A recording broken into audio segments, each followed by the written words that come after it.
పవిత్రమైన లేడీస్ ఎంత అమాయకంగా ఉంటుందో తెలుసా? అబ్బో ఈ పిల్ల అసలు కాదనుకుంటుంది, కానీ వెరీ డేంజరస్ పిల్ల. భర్తతో మంచిగా వండుకుంటా ఇంకొక ప్రియుడితో రాసలీల సాగదీసి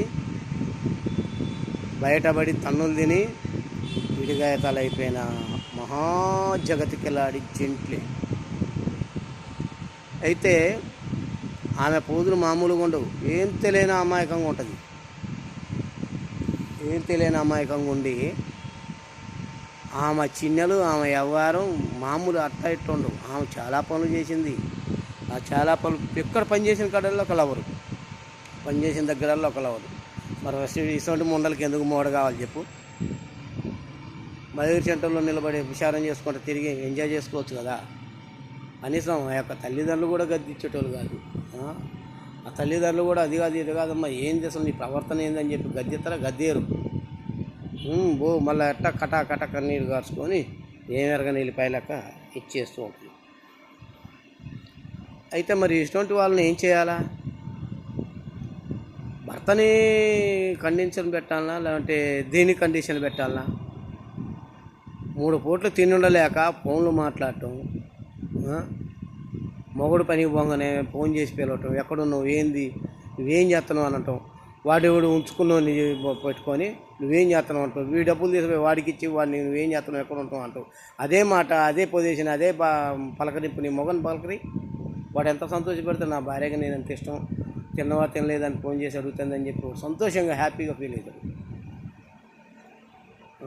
కానోడికి కంచాలు పెట్టి అయినోడికి ఆకులు పెట్టి నేలలో అన్నం పెట్టి తినరా నా బట్ట అని మా అయినోడిని తాళి కట్టి దైవం పనిచేసి కష్టపడి తీసుకొచ్చి పెట్టేటోడికి భూమి మీద అన్నం పెట్టి తినరా అని మట్లు పెడితే వాడు తింటాడా? వాడేవాడో తెలియదు, వచ్చి వాడు తృప్తి తీసుకొని నీ దగ్గర డబ్బులు దుబ్బుకొని పోయేటోడు వాడు. వాడిని తీసుకొచ్చి బంగాళ ప్లేట్లో అన్నం పెట్టి పక్కేసుకొని అనుకుంటున్నావు నువ్వు. నిన్ను ఏమనుకోవాలి చెప్పిగా? నేను ఏ విధంగా ఏమనుకోవాలి అసలు? నిన్ను ఏ రకంగా తిట్టాలా, నిన్ను ఏ రకంగా మాటలు అనాలా? నోరు కూడా రావట్లేదు. ఎందుకు ఆ హైదరాబాద్కు? చచ్చిపో, నువ్వు చచ్చిపోవటం కరెక్ట్.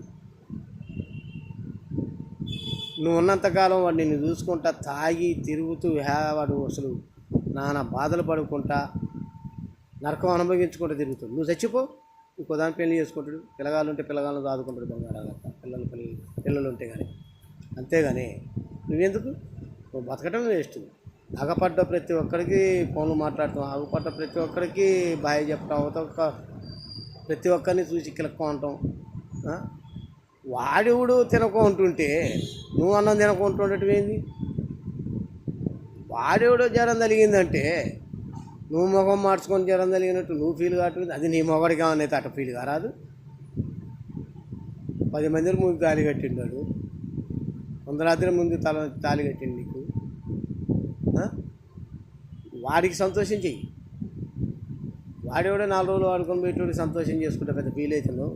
నీలాంటి ఆడదాన్ని కత్తికి కండ కోసి వాలికలు చేసి ఉప్పు కారం పెట్టి పాతట్లు ఇస్తాం. అంత అమాయకంగా ఉన్నాం. మళ్ళా అతి త్వరలో దీని రీల్స్ కూడా పంపిస్తాను నేను. ఇప్పుడు ట్రైల్ ఇది. ఈ పవిత్రమైన అమ్మాయి గారిది ఫేస్, దాని బయట మొత్తం రీల్స్ పంపిస్తా అతి త్వరలో, 1 నెల 2 నెలల్లో. ఈ కొటేషన్ విని కొద్దిగా తల్లిదండ్రులు ఆడపిల్లల విషయంలో జాగ్రత్త ఉండి, అన్నదమ్ములు కూడా ఆడపిల్లలు జాగ్రత్త ఉండండి. భర్త భార్యలు గొడవలు ఎందుకు వస్తున్నాయో మంచి కనుక్కొని కలిపి వాళ్ళని ఒకే చేయాలి, కానీ విడదీయాలని చెప్పి చూస్తే మాత్రం దాని సావుకే వచ్చింది. ఎందుకంటే దాని వైపు నుంచి ఎక్కువ తప్పు ఉంటుంది. మగవాడు తప్పు ఉంటుంది. పొద్దున్నే పనికి వెళ్తున్నాడు, వాడు పనికి పోయి వచ్చే లోపల ఇది తిని ఉండలేక పక్కన వాళ్ళని గెలుపుకుంటా కొంప తిరుక్కుంటా తప్పుడుకి కాలు జారుద్ది. అందుకోసం ఎక్కువ శాతం మనం మనదాన్ని గద్దించుకోవాలి. మన పిల్లల్ని మనం గద్దించుకొని జాగ్రత్తగా ఉండటం చాలా గొప్పతనం. మగవాడిని ఎప్పటికనొద్దు. ఎందుకంటే వాడు కష్టానికి పోతాడబ్బా.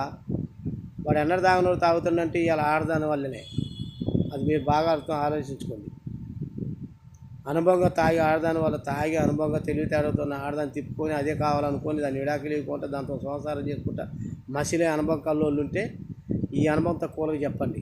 ఆడోళ్ళకి చెప్పండి, మొగోడు చెప్పండి. ఇట్లా కాదట్రా, నేను ఎన్ని బాధలు పడ్డా, నేను నాకు ఆమె కావాలనుకుని ఆమెనే కాపాడుకొని నువ్వు కూడా మంచిగా బతకాలరా అని చెప్పి వార్తని చెప్పాలి. నువ్వు మొగోడు ఆడిది బిడ్డకు చెప్పుకోవాలి. అంతేగాని ఎవరికి ఎవరు చెప్పకుంటుండి తర్వాత మేమింత అదింత ఇదింత ఇదింత అని చెప్పి అధిక తెలివితేటలు దిగితే లాస్ట్ డప్పు అయిపోయేది మీరు, మట్టిలో కలిసేది మీరు.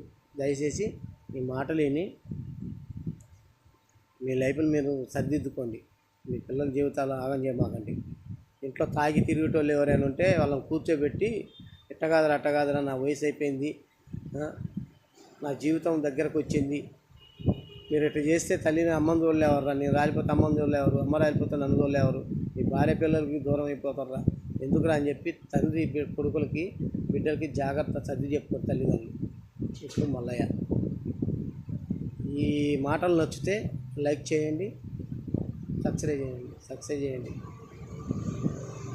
ఇప్పుడు మల్లయ్య.